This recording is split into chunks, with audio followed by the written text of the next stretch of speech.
First Contact's Fury. Captain Harrison Reynolds stood on the bridge of the EDF Devastator, Earth's first true warship built for deep space combat. The massive view screen showed the endless void of space, stars glittering like diamonds against black velvet. Unlike the elegant, streamlined vessels of the Council races, the Devastator was a brutal statement of purpose, all hard angles, reinforced armor plating, and visible weapon ports. "Jump complete, Captain," announced Lieutenant Olivia Park from the navigation station. "We've arrived at the edge of the Epsilon Eridani system." Reynolds nodded, his weathered face revealing nothing of the tension that gripped him. "Status report." "All systems operational," replied Commander Victor Nkosi, his deep voice steady despite the circumstances. "Weapons hot, shields at maximum. The modifications from the Torai scientists are holding stable." The bridge crew worked with focused efficiency.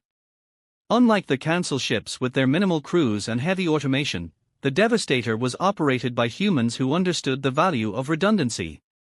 If one system failed, 3 more could take its place. Long-range scan of the colony, Reynolds ordered. Tactical Officer Jin Wei manipulated her console with practiced precision. The ship's advanced sensors, built with a combination of human ingenuity and alien technology, probed the space around Epsilon Eridani B, humanity's first attempt at colonization beyond Sol. "Captain." Wei's voice faltered. "I'm detecting 3 unknown vessels in orbit around the colony. They are firing on the surface." The bridge fell silent. New Eden Colony was home to over 4,000 people, scientists, engineers, farmers, families. The first pioneers of humanity's expansion to the stars. "Show me," Reynolds commanded, his voice deceptively calm. The view screen shifted to display 3 arrowhead-shaped vessels, their hulls a dark purple with crimson markings along their edges.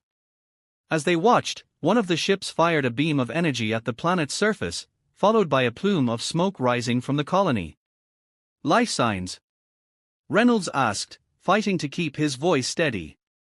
Communications Officer Zara Okafor worked her console frantically. "I'm detecting emergency beacons from multiple locations.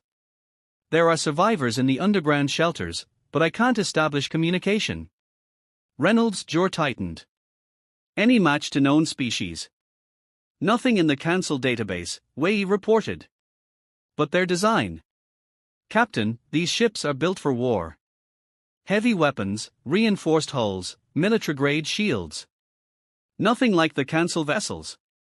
"So much for the Council's assurances of universal peace," Reynolds muttered. He had never trusted the Council's rosy picture of galactic harmony. Earth had joined the galactic community only 5 years ago, and from the beginning, Reynolds had questioned the Council's insistence that advanced civilizations naturally evolved beyond conflict. "Battle stations," he ordered. "We approach under stealth as long as possible, then hit them hard and fast. Priority is drawing their fire away from the colony." As the Devastator moved toward the planet, Reynolds studied the enemy ships. Their design spoke volumes about a culture that understood combat, something the Council insisted had been eliminated among civilized species. "Sir," Okafor called. "I'm picking up communications between those ships. The computer is attempting to translate." Harsh, guttural sounds filled the bridge as the ship's AI worked to decipher the alien language. After several tense moments, broken words began to emerge. "Weak prey, no defenses, take survivors, good sport." Reynolds' expression hardened into granite. "They are hunting our people." "Translation complete," announced the ship's AI. "Species identified as Vrokath, a nomadic race from the Outer Rim. No formal contact with Council species." "Because the Council pretends predators don't exist," Reynolds said bitterly. "How far to weapons range?" 2 minutes, Wei replied. "They haven't detected us yet." Reynolds pressed a button on his chair. "All hands, this is the captain. We are approaching 3 hostile vessels attacking our colony. These are not Council ships. They are armed, dangerous, and they are slaughtering our people. We will engage and destroy them. This is what we trained for. This is why Earth built the Devastator." He released the button and looked at his bridge crew. The Council would have us believe that the galaxy is a peaceful place where everyone gets along. They were wrong, and our people are paying the price. 1 minute to weapons range, Wei announced. Sir, they've detected us. The ships are turning to face us. Open a channel, Reynolds ordered. Let's see if they want to talk. Okafor worked her console. Channel open, sir. Reynolds stood tall. Attention unknown vessels. This is Captain Harrison Reynolds of the Earth ship Devastator. You are attacking a human colony. Cease fire immediately and withdraw. The view screen flickered, showing the interior of one of the alien ships. The creature that appeared made several bridge officers flinch involuntarily. It had purple-gray scaled skin with bony ridges along its skull. 6 yellow eyes blinked independently, and when it opened its mouth to speak, rows of needle-like teeth gleamed wetly. Earthship, the alien growled, its translator struggling with human language. You interrupt our hunt. These soft creatures offer little sport. Perhaps you will prove more entertaining. Reynolds maintained a neutral expression despite his disgust. Those soft creatures are under my protection. This is your final warning. Withdraw or be destroyed.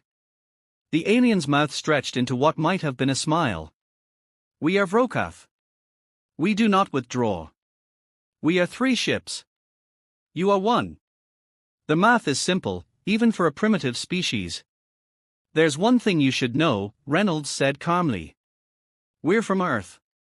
The alien tilted its head. This means nothing to us. Reynolds smiled without humor. It will. He cut the transmission with a gesture and turned to Wei. Target their weapons and engines. Fire when ready. The Devastator surged forward, its advanced engines pushing it to speeds that would strain even Council technology. The Vrokath ships, caught off guard by the human vessel's acceleration, scrambled to bring their weapons to bear. They were too slow. The Devastator fired first, a barrage of missiles and energy beams striking the lead Vrokath ship with pinpoint accuracy. The alien vessel's shields flared bright green under the assault, then collapsed entirely as the human weapons adapted to their frequencies. Direct hit, Wei reported, her voice steady despite the violence unfolding on her screens. Their shields are down. Hull breaches on multiple decks. The remaining Vrokath ships opened fire, their energy weapons lashing out at the Devastator. The human vessel shuddered as its shields absorbed the impact. Shield status. Reynolds demanded. Holding at 82%, Nkosi reported. Their weapons are powerful, but our shields were designed to withstand worse. Reynolds nodded. Earth scientists had studied Council shield technology and improved it, creating layers of protection that could adapt to different types of attacks. The Vrokath seemed surprised by the human ship's resilience. Target the second ship, Reynolds ordered. Same pattern. The Devastator spun on its axis, bringing fresh weapon ports to bear. Another barrage struck the second Vrokath vessel. This time the alien ship tried to evade, but the human targeting systems predicted its movements. Their engines are hit, Wei announced. They are losing power. The third Vrokath ship suddenly broke orbit, attempting to flee. Reynolds pointed at the view screen. Don't let them escape. No one attacks humans and lives to tell about it. The Devastator pursued, its superior engines quickly closing the distance. The fleeing Vrokath vessel fired desperately, but its shots went wide. They are sending a transmission, Okafor reported. To somewhere beyond the system. Jam it, Reynolds ordered. Already done, sir. Finish them. The Devastator's main cannon powered up, a weapon that had made Council representatives tremble when they first saw its specifications. A beam of concentrated energy lanced out, cutting through the Vrokath ship's minimal rear shields and severing its engine section. Target neutralized, Wei reported. All 3 Vrokath ships disabled or destroyed. Reynolds stared at the view screen, at the drifting wrecks that had minutes before been attacking human colonists. He felt no joy in the victory, only grim satisfaction that the threat had been eliminated. Okafor, establish contact with the colony, he ordered. Nkosi, prepare medical and engineering teams for Planet Fall. We need to help our people. As the crew carried out his orders, Reynolds stared at the remains of the alien ships. The Council had been wrong. The galaxy wasn't the peaceful utopia they had portrayed. It had predators, and now those predators had learned that humans were not easy prey. 3 hours later, Reynolds led the first team down to the surface, landing their shuttle in what remained of the colony's central plaza. The scene was devastating, buildings reduced to rubble, fires still burning across the settlement, bodies lying where they had fallen. Spread out, Reynolds ordered the 20 Marines who accompanied him. Search for survivors. The Marines moved with practiced efficiency, their powered armor making them look like walking tanks. Each carried weapons that combined human firearm design with energy technology learned from the Council. Reynolds had insisted on keeping projectile weapons as part of their arsenal, something Council representatives had found barbaric. Captain, called one of the Marines, a woman named Diaz. I'm getting life signs from the underground shelters. Hundreds of them. Reynolds nodded. The colony had been built with Earth-style paranoia, multiple underground bunkers designed to withstand bombardment. It seemed the colonists had managed to reach them in time. Okafor, Reynolds called over his comm link. Get me a channel to those shelters. After a moment, a scratchy voice came through. This is Director Jackson, Colony Administrator. Who am I speaking with? Captain Harrison Reynolds, Earthship Devastator. The hostile ships have been neutralized, Director. It's safe to come out. There was a pause, then, thank God. We've been down here for almost 14 hours. We have wounded who need medical attention. We're bringing medical teams down now, Reynolds assured him. Sit tight. As they waited for the bunkers to open, Nkosi approached Reynolds with a tablet. Sir, we've recovered data from one of the disabled Vrokath ships. You're going to want to see this. Reynolds took the tablet and scrolled through the information, his expression darkening with each moment. This isn't their first attack, he said finally. They've hit 7 other colonies in this sector, none of them human. The Council never reported any of this, Nkosi observed. According to their logs, the Vrokath have been operating in this region for over 70 years, Reynolds said. They prey on frontier colonies that are too far from Council protection. Or on species the Council doesn't care about, Nkosi added grimly. The ground rumbled as the bunker doors began to open. Colonists emerged slowly, blinking in the light of Epsilon Eridani. Many were injured, with makeshift bandages covering burns and cuts. Children clung to their parents, eyes wide with fear. Director Jackson approached Reynolds. He was a middle-aged man with a severe burn across one side of his face and a makeshift splint on his arm. Captain, Jackson said, his voice hoarse. Your timing was miraculous. Reynolds clasped the administrator's uninjured hand. I wish we'd been here sooner. What happened?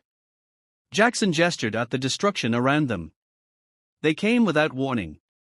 3 ships appeared in orbit and immediately started firing on our defensive installations, what few we had. Then they landed troops. He shuddered. They weren't interested in taking prisoners, Captain. They were hunting us for sport. Reynolds felt cold fury building inside him. How many casualties? At least 300 confirmed dead, Jackson replied, his voice breaking. Another 100 missing. We managed to get most people to the shelters, but those who were working in the outer fields. He trailed off. Reynolds placed a hand on the man's shoulder. We'll find them if they are out there. My people are good at what they do. As the day progressed, the crew of the Devastator worked tirelessly to help the colonists. Medical teams treated the injured while engineering teams began repairs on critical infrastructure. Marines searched the surrounding areas, finding both survivors and bodies. Reynolds' comlink buzzed. Captain, Okafor's voice came through. We're receiving a transmission from a Council ship. They've just entered the system. Reynolds looked up at the sky, though he couldn't see anything from the planet's surface. Tell them I'll be up shortly. When Reynolds returned to the Devastator, he found Ambassador Zelani waiting for him on the view screen. The Aldrin was tall and slender with iridescent skin that reflected light in shimmering patterns. Like all council representatives, Zelani projected an air of superior wisdom and refinement. "Captain Reynolds," Zelani began, voice melodious despite the obvious distress. "We detected weapons fire in this system. The Council is most concerned about." The ambassador stopped abruptly, noticing the debris of the Vrokath ships on the tactical display. "What have you done?" Reynolds' face hardened. "What have I done? I've defended a human colony from slaughter." "Where was the Council when the Vrokath attacked?" "The Vrokath?" Zelani repeated, blinking rapidly. "I'm not familiar with this species." "Of course you're not," Reynolds said coldly. "Because the Council pretends predators don't exist." "But they do exist, Ambassador. They killed at least 300 of our people before we stopped them." Zelani's skin shifted colors in distress. "This is most unfortunate, Captain, but responding with violence." "Stop," Reynolds interrupted. "Just stop. We found the Vrokath ship's logs. They've been attacking colonies in this sector for 70 years. 7 other colonies wiped out completely. Did the Council know about this?" Zelani hesitated, which was answer enough.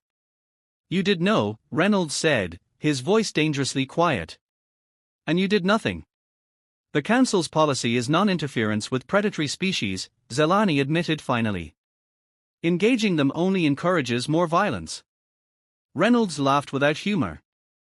"And how's that working out for the 7 colonies that were wiped out? For my people who died today?"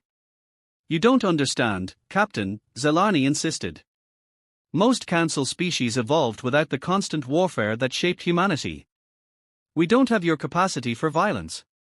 So you just let the predators prey on the weak." "We protect those we can within Council space," Zelani said defensively. "Frontier colonies understand the risks." "No," Reynolds cut in. "The colonies understand the risks of environmental challenges, of being far from help. They don't expect to be fed to predators while the Council turns a blind eye." Reynolds turned to Wei. "Show the ambassador what we found on the surface."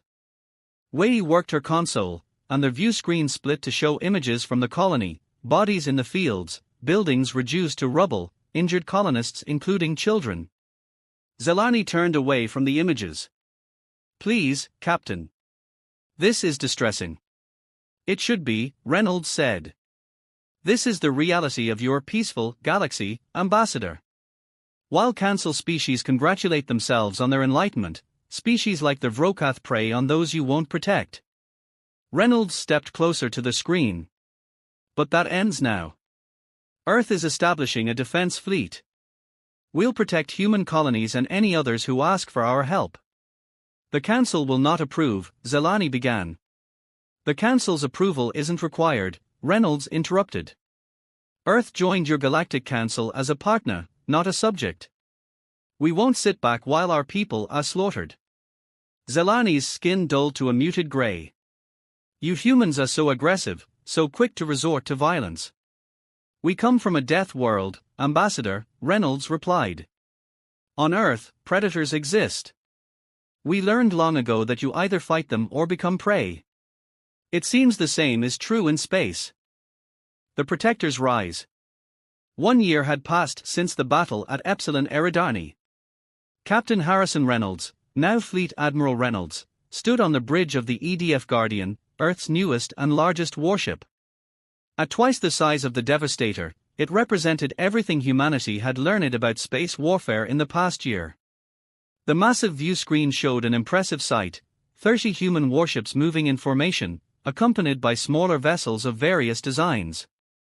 Each human ship was named after concepts that embodied humanity's new role in the galaxy: Defender, Sentinel, Vigilance, Bastion, Safeguard. "Fleet status?" Reynolds asked. Commander Ngosi, now his Chief of Staff, checked his tablet. "All ships report ready, Admiral. The alien technical advisors are still adjusting to our command structure, but they are adapting well." Reynolds nodded with satisfaction. The human fleet now included technical specialists from 14 different alien species, those who had requested Earth's protection and offered their knowledge in return. They didn't serve as fighters, most couldn't handle the stress of combat, but their technical expertise had helped improve human ships beyond what Earth could have achieved alone. And our guests? Reynolds asked. Waiting in your ready room, Nkosi replied, a hint of tension in his voice. Reynolds left the bridge and entered his private office. Former Ambassador Zelani sat there, their iridescent skin shifting colors with anxiety. After the confrontation over New Eden Colony, Zelani had shocked everyone by resigning their position to join what many now called the Human Protection Initiative. Admiral Reynolds, Zelani greeted, rising from their seat. The fleet looks impressive. It should, Reynolds replied. Your technical advice on shield harmonics made a significant difference. Zelani's skin flushed a deep blue, a sign of pleasure in their species. It is strange. For 2,000 years, the Council used technology to build beautiful ships that never fought. Now I help design weapon systems. Not weapons, Reynolds corrected gently. Protection. There's a difference. Zelani nodded slowly. I am beginning to understand this. My people always saw your species as dangerously aggressive. We never considered that aggression could be directed at protecting others rather than conquering them. The ship's comm system chimed. Admiral, Okafor's voice came through, we're receiving a distress call from the Calabri settlement. They report multiple unknown ships entering their system. Reynolds and Zelani exchanged glances. The Calabri were a peaceful agrarian species who had been among the first to request Earth's protection after news of the Vrokath incident spread. Set course immediately, maximum speed, Reynolds ordered. Alert the fleet. As they returned to the bridge, Reynolds felt the familiar surge of the improved FTL drive engaging. Earth scientists, working with alien technicians, had increased its efficiency by 60% over the past year. Time to arrival. Reynolds asked. 17 minutes to the Calabri system, Lieutenant Park replied from the navigation station. Zelani's skin had paled to an almost transparent white. So fast, to respond to a threat so quickly. That's what we do, Reynolds said simply. We protect our own. And now the Calabri are our own too. The fleet dropped out of FTL at the edge of the Calabri system. On the view screen, Reynolds could see 6 ships orbiting the settlement planet. Their design was different from the Vrokath vessels but equally predatory, all sharp angles and obvious weapon ports. The Juraxian hunters, Zelani whispered. Another predator species the Council has, monitored but not engaged. Reynolds nodded grimly. Not this time. He opened a channel to the fleet. All ships, battle formation Delta. Remember the drill, protect the settlement first, disable the enemy ships if possible. We want prisoners for questioning. The human fleet moved with practiced precision, spreading out to surround the Juraxian ships. The alien vessels, suddenly finding themselves outnumbered 5-1, began to move away from the planet. They are trying to run, Wei reported from Tactical. Their engines are powering up for FTL. Not happening, Reynolds said. Target their engine sections. Disable only. The human ships fired in unison, precise beams of energy striking the Juraxian vessels, cutting through their shields with ease. The enemy ships drifted, their engines dark. Sir, we're being hailed, Okafor reported. It's the lead Juraxian ship. Reynolds nodded. On screen. The view screen showed a reptilian alien with crimson scales and obsidian eyes. It hissed before speaking, its translator converting the sounds to English. What is this? Who dares interfere with the Juraxian Dominion? Reynolds stepped forward. Admiral Harrison Reynolds of the Earth Defense Fleet. You are attacking a settlement under our protection. The Juraxian commander's eyes narrowed. Earth, the death world. We heard rumors of your ships but did not believe them. Why do you care about these weak Calabri? Because that's what humans do, Reynolds replied simply. We protect those who need protection. The Juraxian commander laughed, a harsh sound. You waste your strength defending the weak. The Juraxian take what we want. It is the way of the strong. Reynolds smiled coldly. And yet your ships are disabled and mine are not. Perhaps you need to reconsider what true strength is. He cut the transmission and turned to Wei. Prepare boarding teams. I want those ships secured and their databases copied. Over the next few hours, human marines boarded and secured the Juraxian vessels. The alien crews surrendered quickly when faced with the armored humans. More importantly, the ship's computers revealed what Reynolds had suspected. The Juraxian were part of the same network as the Vrokath, predator species that shared information about vulnerable colonies. When Reynolds returned to his ready room later, Zelani was waiting. The former ambassador had watched the entire operation from the bridge. I never imagined it could be so efficient, Zelani said. In all our history, the Council never mounted such an operation. Because you never had to, Reynolds replied, taking a seat across from the alien. Your worlds were protected, safe in the heart of Council space. But out here on the frontier, words and diplomacy aren't enough. I see that now, Zelani admitted. When I joined your initiative, many called me a traitor to Council principles. But I believe I understand what my people never could. The galaxy needs both our approaches. Peace through strength, Reynolds nodded. It's an old human concept. Zelani's skin shifted to a thoughtful purple.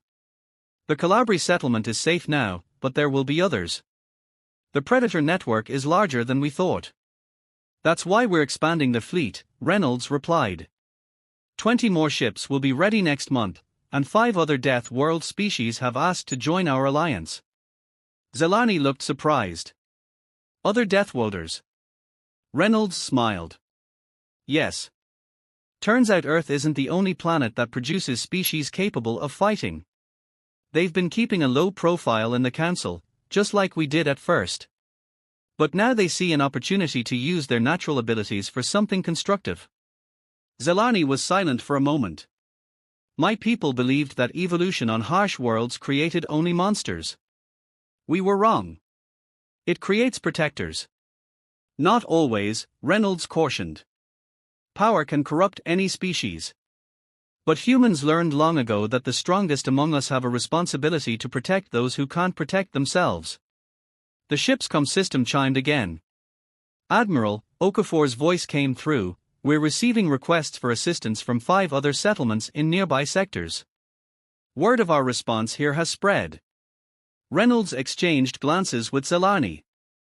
Tell them help is on their way. After the communication ended, Zelani's skin shifted to a bright gold, a color Reynolds had never seen before. What does that color mean? He asked. Hope, Zelani replied simply. In all my years on the Council, we talked about peace, about cooperation, but we never truly protected those who needed it most. You humans, you act. Reynolds stood and looked out the viewport at the stars. That's the irony the Council never understood. They saw our weapons and called us primitive. They saw our warships and called us aggressive. But everything we built because we understood something they didn't. What is that? Zelani asked. That true peace isn't the absence of strength, Reynolds said. It's the presence of protectors. 2 weeks later, the Guardian led a diplomatic mission to their massive space station that served as the headquarters of the Galactic Council. The ring-shaped structure orbited a yellow star in the center of Council space, far from the dangerous frontiers where species like the Vrokath and Juraxian hunted. They are hailing us, Okafor reported from her communication station. Multiple channels. Seems like we've caused quite a stir. Reynolds smiled grimly. I imagine we have. The Council isn't used to having their perfect peace disturbed. News of the Human Protection Initiative had spread quickly. Earth had transmitted all data from their encounters with predator species back to friendly governments, and Reynolds had made sure it was shared widely. The Council had tried to downplay the incidents, calling them isolated encounters, but the damage was done. Questions were being asked by species who had lost colonies to mysterious attacks. We have clearance to dock, Okafor continued, but they are requesting we come unarmed. Reynolds shook his head. Not a chance. Standard security protocols. Tell them human diplomatic procedures require an armed escort for senior representatives. The Council station grew larger on the view screen. Unlike human designs with their practical angles and reinforced structures, the Council architecture emphasized beauty over function. Sweeping curves and delicate spires extended from the main ring, glittering in the starlight. Pretty, Nkosi observed, but one good hit would shatter half those towers. That's the difference, Reynolds replied. They build assuming peace. We build knowing better. The Guardian docked at one of the larger bays.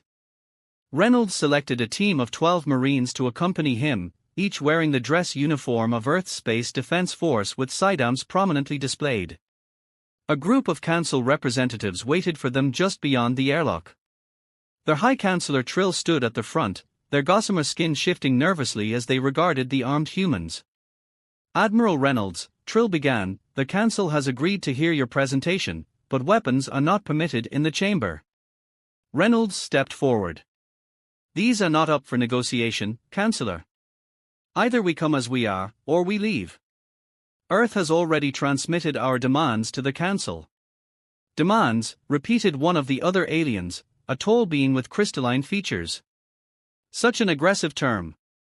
When one civilization allows others to be hunted and killed, Reynolds replied evenly, demands is the appropriate term. After a tense moment, Trill nodded. Very well. Follow us. They walked through the station's grand corridors. Other aliens stopped to stare at the armed humans. Some showed fear, others curiosity. Reynolds knew that many had never seen humans before, knew of Earth only as a distant death world that had recently joined the Council.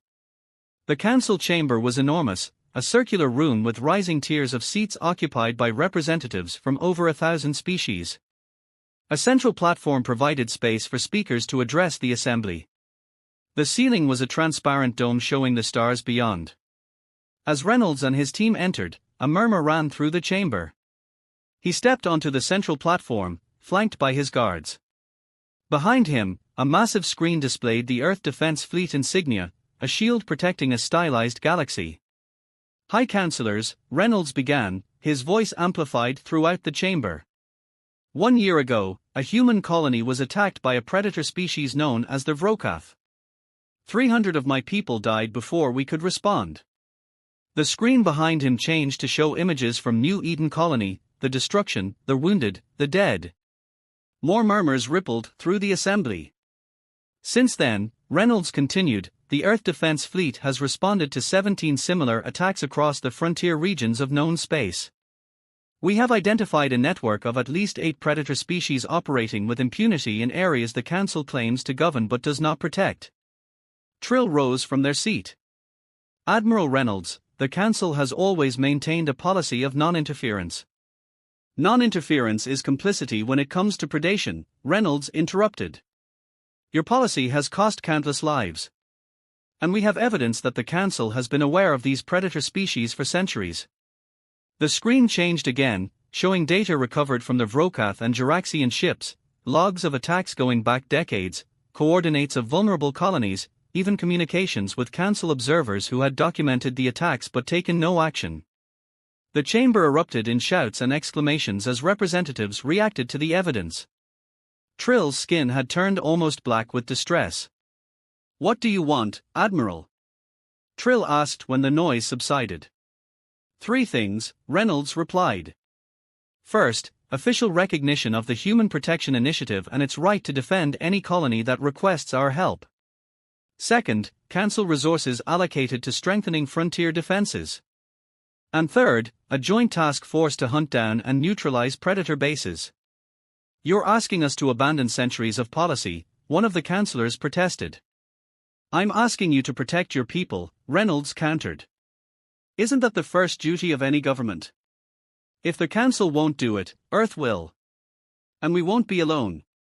The screen changed one final time, showing ships from 5 other Death World species that had joined the Human Protection Initiative, each evolved on planets as harsh or harsher than Earth, each bringing unique capabilities to the Alliance. The choice is simple, Reynolds concluded.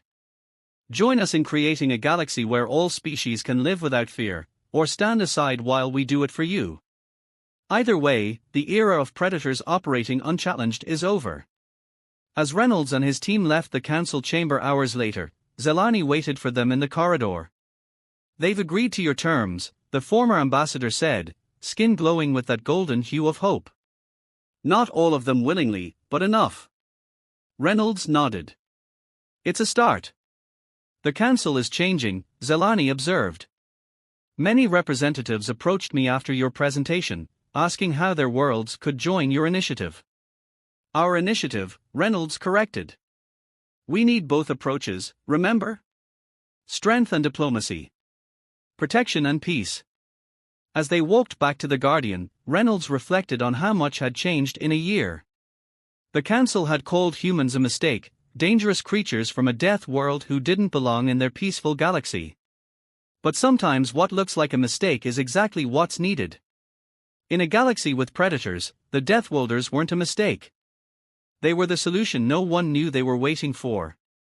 "What happens now?" Zelani asked as they boarded the ship. Reynolds looked out at the stars. "Now we build something new. Not an empire of conquest, but a shield for those who need protection." The predators thought they were the apex species of the galaxy. They are about to learn that humanity and our allies have already claimed that role. The Guardian disengaged from the station and rejoined the fleet. As the ships prepared to jump to FTL, Reynolds gave the order that would echo across 1,000 worlds. "Let's go hunting."